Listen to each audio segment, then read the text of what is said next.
Hello? Can you hear me? Did I reach the other side? Perfect. Can I ask you a question?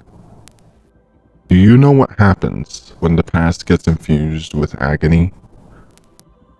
It twists. It breaks. It becomes something else. They are here now, but they aren't the same anymore. I have one more question. Why did you drown in the lake? You disrupted its peace. You brought consequences. Hey there, and welcome to Five Nights at Freddy's Legacy, a reimagining of Five Nights at Freddy's, investigating the past of Fazbear Entertainment, starting with the disappearance of Daniel Graves, a 25-year-old night guard at Freddy Fazbear's Pizza. They had signed in through security logs for Freddy Fazbear's Pizza at 11:57 p.m., but never signed out. Their phone and car keys, along with other personal belongings, were left behind in their security office, while he was nowhere to be found. Due to the suspicious circumstances behind his disappearance, speculation has come up regarding whether his disappearance was the result of a tragic accident or something more sinister. While the public may not know, you'll be the one to learn the truth. It's 1993, and you're at Freddy Fazbear's Pizza, standing outside the employee-only door. You head inside and make your way towards the storage room and access the Fazbear Entertainment Preservation and Storage Console. You can use the console to access logs and download phone call recordings. You'll need these recordings to get an idea as to what happened to Daniel Graves. There's also a redacted section that's currently unavailable to you. The first log mentions the closure of Fredbear's Family Diner after the disappearance of Charlie Emily. While downloading the phone calls, you can take a look at the small screen that loops through these 3 cameras that lead to the storage room. Bonnie will slowly make their way to you via these cameras. Once you see or hear Bonnie enter, hide under the table until he leaves. After downloading the first call, you head to the security office and take a listen. Hello? Hey, Daniel, right? My name is Michael, and I'm the manager here at Freddy Fazbear's Pizza. Alright, so for your first night, let's get you up to speed. A little history lesson for you. You see, Freddy Fazbear's Pizza was founded by 2 friends, William Afton and Henry Emily. Real pioneers of family entertainment, and they built this place on innovation, fun, and, well, let's just say that their legacy is still rocking the stage every night. Lucky for you, we've got a top-of-the-line security system. First, let's go over the tools you have in your office. You've got 2 main defenses. A big blast door in the left hallway, sturdy stuff. Should hold against, anything, really. Not that you'll need it. And a hallway flashlight on your right. Just flick it on if you hear anything, unusual over there, yeah? Better safe than sorry, right? Now, the maintenance panel. Yeah, that old, little monitor in front of you. It's gonna be your lifeline. You got 3 key functions on there. First, you can reboot your camera if they ever start getting all glitchy. You know, old wiring. That's how it is. Just hold the reboot button to reset. Simple. Next, you got fire alarms you can play. We have that function just so you can, you know, keep them tested, make sure they're working. Because the last time they didn't, well, we don't talk about that. Last but not least, you got a vent seal. Super important to remember. If you see anything moving around in those vents, you're going to want to seal them shut. But, not for too long. Otherwise, you might not be able to breathe. On the camera system, you'll see Freddy, Bonnie, Chica, in their usual places. But sometimes, they like to move around a bit. You know, stretch those servos, make sure their joints don't get rusty. It's, something the, techs whipped into their protocol, you know. Why? Well, that's above my pay grade. The cameras are straightforward, and they also have a flash function. Bonnie and Chica will be active tonight, and Bonnie will approach your office from either the left or right hallway. If Bonnie approaches from the left, shut the door until he leaves. If he approaches from the right, they'll enter your office, which is when you must activate the fire alarm due to Bonnie's hatred of loud noises. While you can briefly follow Bonnie through the cameras, you shouldn't keep the cameras on them for too long. They're not a fan of the attention and will attack the camera that you're watching them through. If this happens, you'll be required to reboot the cameras through the maintenance panel.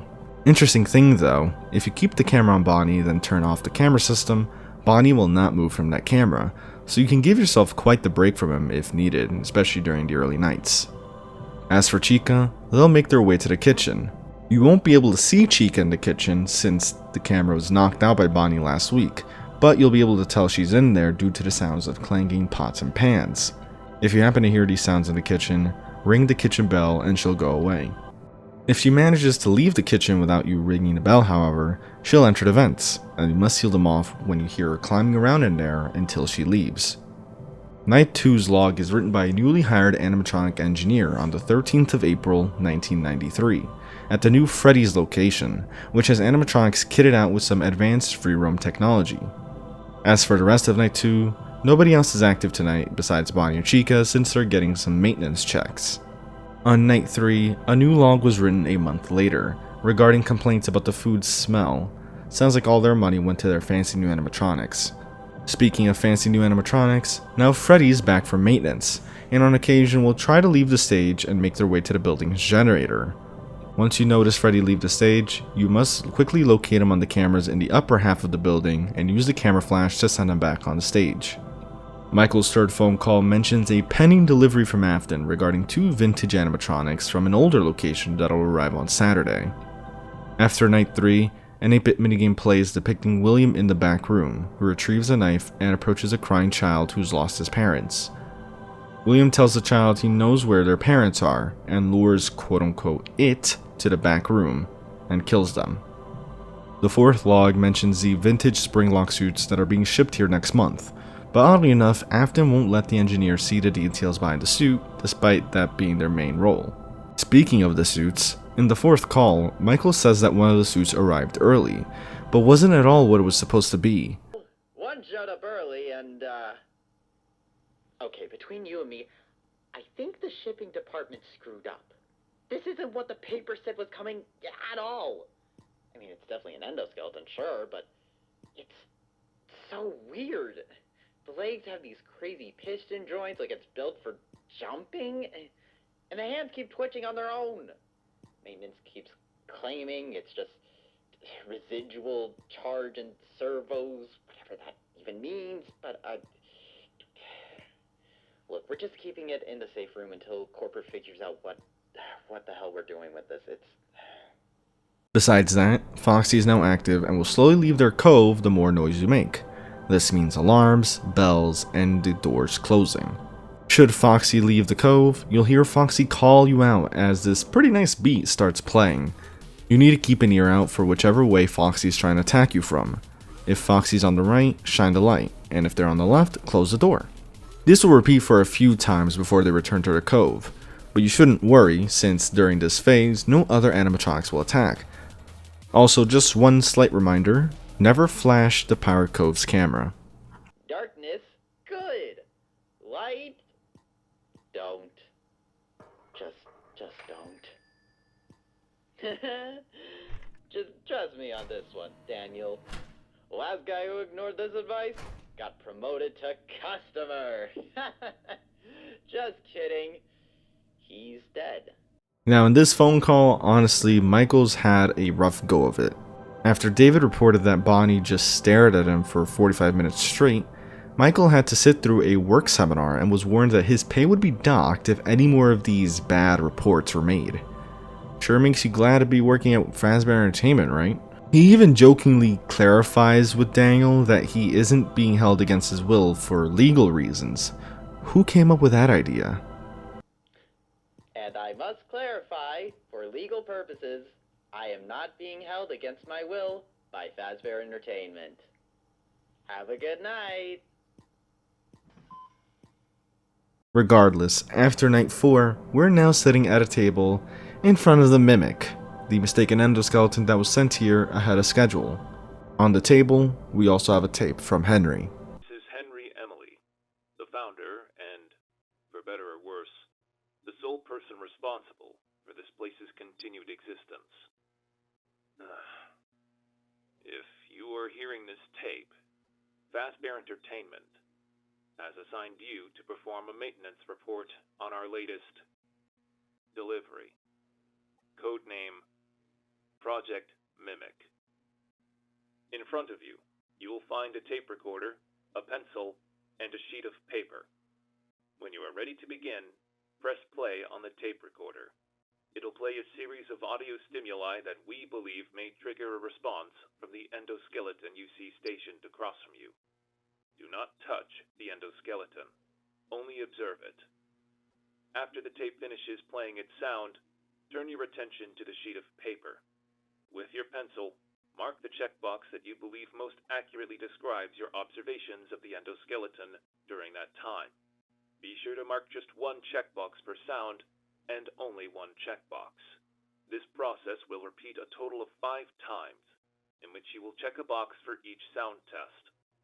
Then, once you are finished, stop the tape, rewind it to the beginning, and leave. Take nothing with you.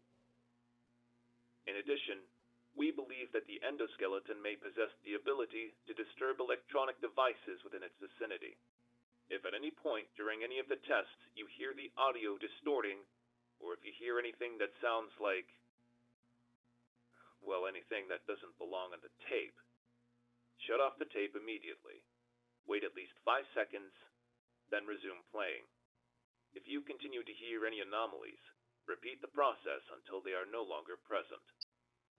If at any point you feel as if the endoskeleton is becoming unstable, or if you feel as if you are in great peril, you'll find a remote hidden in the drawer under your desk. This remote will shock the animatronic and force a system reset, where it will automatically power down and then immediately power up again. Given the battery power of the device used to shock the animatronic, you will only have a limited number of shocks before it is deemed useless.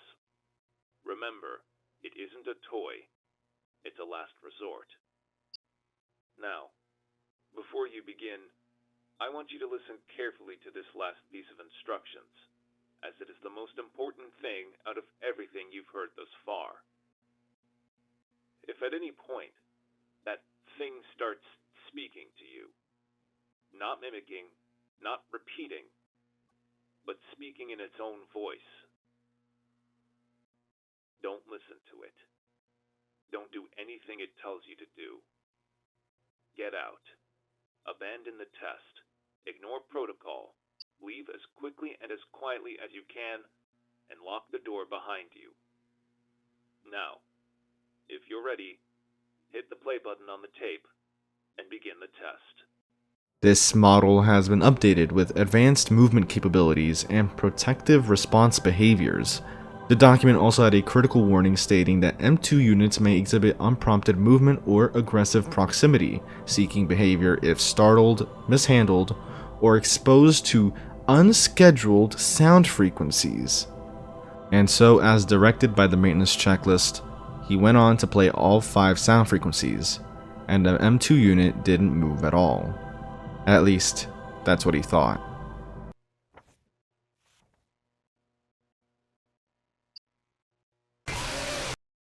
Unfortunately, the Night 5 log would go on to confirm Daniel's disappearance. Not only that, but we now have access to the redacted section of the console, which has files on Charlotte and M2 which we can't access, and we also now have the ability to enable safe room camera access. Now, when I was playing through the game, I initially thought that enabling camera access would result in a different ending, but it seems like the safe room camera gets enabled whether you activate it yourself or not. As for the final phone call, it seems like Daniel was still alive during this time, so the maintenance check probably happened after this shift. This also took place right before the string lock suits were set to arrive. At this point, the kitchen camera is back online, even for us now since we're pretty much reliving Daniel's shifts. The safe room camera has the spring lock suits along with the mimic just standing there. Michael then delves into the restaurant's origins as Fredbear'S family diner and the quote, poor children that died here. He then warns Daniel not to investigate any strange noises or to quote-unquote play the hero, which honestly may have been what led him to the M2 unit in the first place. Now, despite the presence of the spring lock suits and the M2 unit, nothing actually changes here. You're still dealing with the core 4 animatronics. Once it hits 6 AM though,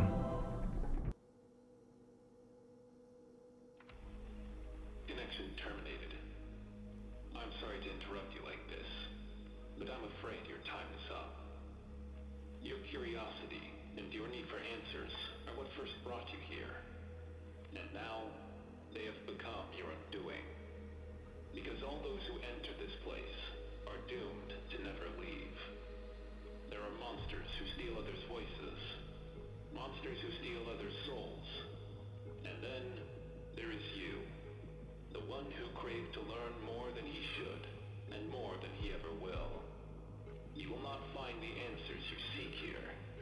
Only your ruin. But while your sacrifice will be forgotten, the impact it will have will not, as the wounds of the past left to fester can finally heal. There will be no more suffering, no more loss, only peace. Peace and a forgotten tomb sealed away, never to be opened again. It all ends tonight. End communication. while Henry gives his monologue, instructions are given on how to survive against Golden Freddy. Text will flash on screen telling you what to do, whether it's to check your left or right for Golden Freddy, or go on cameras to flash him on either the entrance or backstage cameras. Towards the end, the other animatronics will become active for a short while, and you'll just need to survive a bit longer. If you happen to get caught by Golden Freddy, you get a black and white present with a quote from them, such as, "Game over? No, the lake just resets it. The surface is a mirror. Look. Look again. Do you see your younger self?" The old man laughs at you. However, if you manage to survive the fire... Good morning. I am Ethan Caldwell. We're coming to you with breaking news. A catastrophic fire has reduced the newly reopened Fazbear'S Pizza to ashes in what officials are calling a nightmare scenario. Flames tore through the building just after 7 AM, with witnesses reporting smoke so thick it bloated out the morning sun. Firefighters arrived, but the inferno had already consumed the entire structure. Authorities confirm all employees escaped unharmed, and thankfully, no customers were inside at the time. However, in a grim twist, investigators have revealed two disturbing details. First, the restaurant's infamous animatronic characters, along the centerpiece of the franchise, were completely destroyed in the blaze. And second, even more unsettling, there was an intruder inside when the fire broke out. Security footage recovered from an external camera shows an unidentified individual entering the building in the middle of the night. Their motives remain unknown. What is certain, however, is that they never made it out. Police have not yet released a description, but sources close to the investigation say the manner of death was, unquote, horrific. This tragedy only deepens the dark legacy of Fazbear'S Pizza. After years of controversy, bizarre incidents, and persistent rumors of hauntings, many are asking, was this arson, an accident, or something far more unnatural and sinister? We'll continue to follow the story shortly for Channel 7 News. Stay tuned. Hello again. It seems like you died. Are you proud? Did you achieve what you wanted to achieve? No. You aren't proud, are you? There is something else to do. Something else to clear up. What if you travel to a different time? To a past where it doesn't burn? To a past where he failed? Let the old man show you. What would have happened if you didn't die? You will start with the golden ones. You're then brought back once again to the main menu, where Night 6 is now available, titled Dawn of 83, starring the Springlock suits. No instructions are given to you on a phone call here, so you have to do a bit of trial and error. For Spring Bonnie, he will slowly progress towards your office, and you can only move him back with the camera flash. On occasion, he'll randomly attempt to enter your office via the vents, so you must seal that in time. As for Fredbear, you must sound the fire alarm whenever he enters the office. Fredbear exhibits some similar behavior to Bonnie, where watching him will stall his movements completely. At the same time, should you flash his camera, he'll attack it, requiring you to reboot the camera system. If you take a look at the safe room now, the M2 unit is seemingly more active, or at least activated, in a different position compared to the regular Knight. They're also joined by the original animatronics. We're now in a reality where the spring lock animatronics have taken over. A what-if scenario, if you will. And should you manage to get past Night 6, Welcome to Fazbear'S Pizza, a magical place for kids and grown-ups alike where fantasy and fun come to life. Our establishment is a place where fun and safety go hand in hand. Part of what makes our family-friendly experience so special are the animatronics that entertain our guests. To ensure they continue to operate smoothly and safely, proper cleaning and maintenance is essential. And that's where you come in, our dear employee. Without you, none of this would be ever possible. In this tape, we will guide you through the process of cleaning our beloved animatronics. It is important to follow these steps carefully and thoroughly to keep our characters in tip-top shape and ensure everyone's safety. How to clean the joints and the mechanisms. First of all, you will need a soft brush, a mild cleaning solution, and a dry towel. Avoid using any harsh chemicals as they can damage the animatronic suit. Using said soft brush, carefully clean the joints and mechanical parts while avoiding any visible human remains. Human remains, human remains, human remains.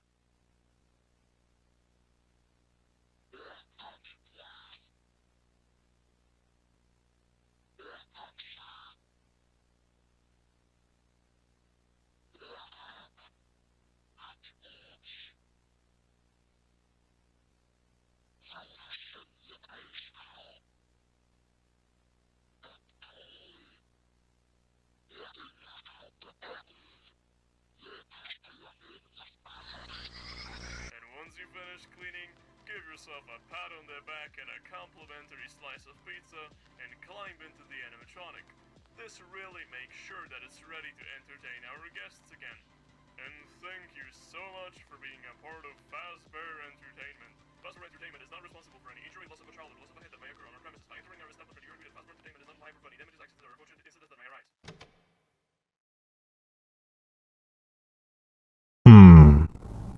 How was it? Was it scary? The lake doesn't bite. Are you satisfied with the legacy? Why? Why do you wish to go back? Is it better than the present? Everything good is in the past. Lost. Forgotten. But still beautiful. Nostalgic, in a way. Dive again, and whenever you wish to come back to return, start choking. The old man will know when to pull you out. So, go on. Cherish the legacy. and thus concludes the legacy of Fazbear Entertainment and Freddy Fazbear's Pizza. Now honestly, I did not get a lot of this when I first played through the game. I didn't really understand so much what was happening.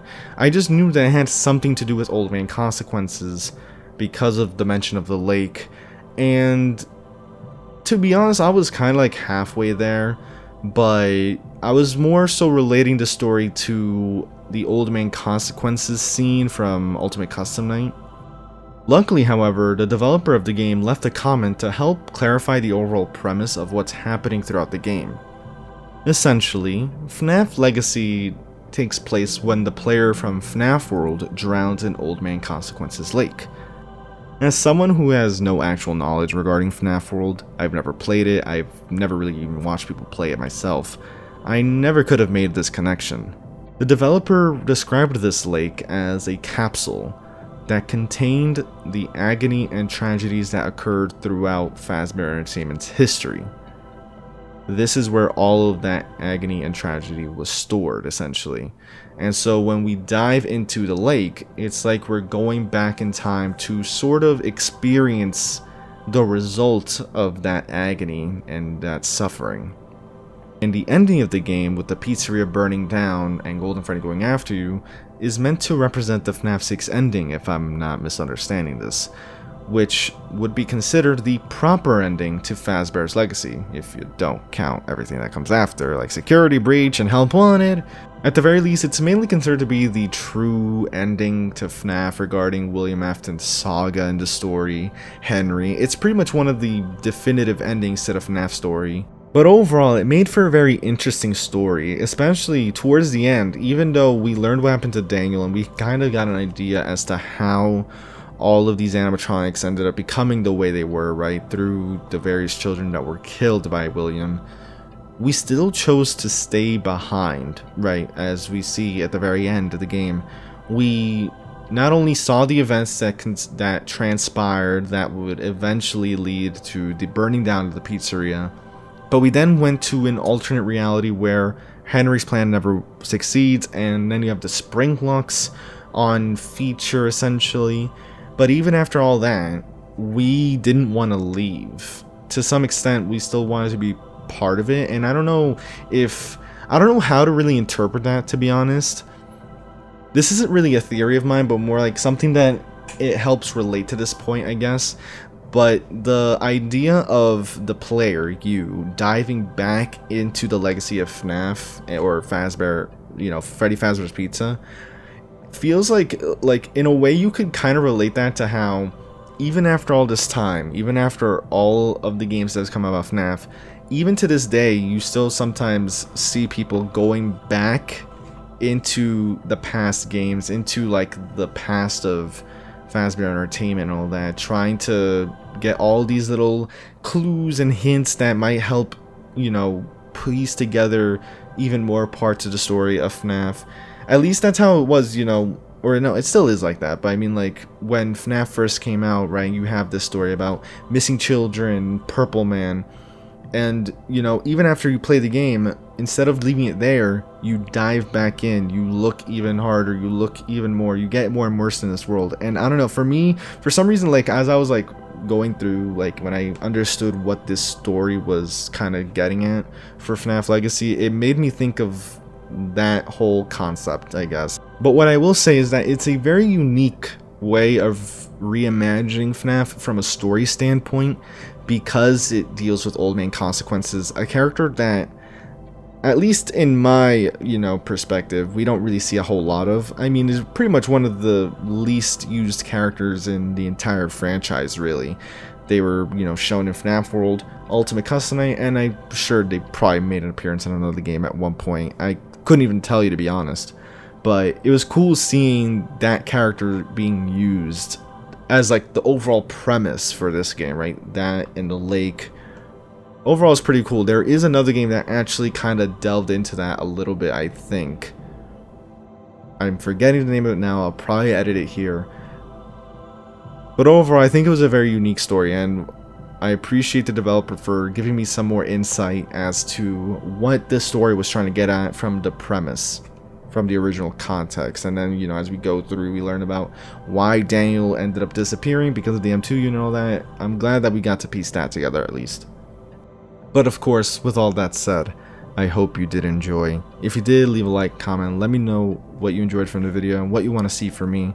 The game will be in the description below as always, and here are the credits to the game developers and everything. And with that said, I'll see you in another video. Take care.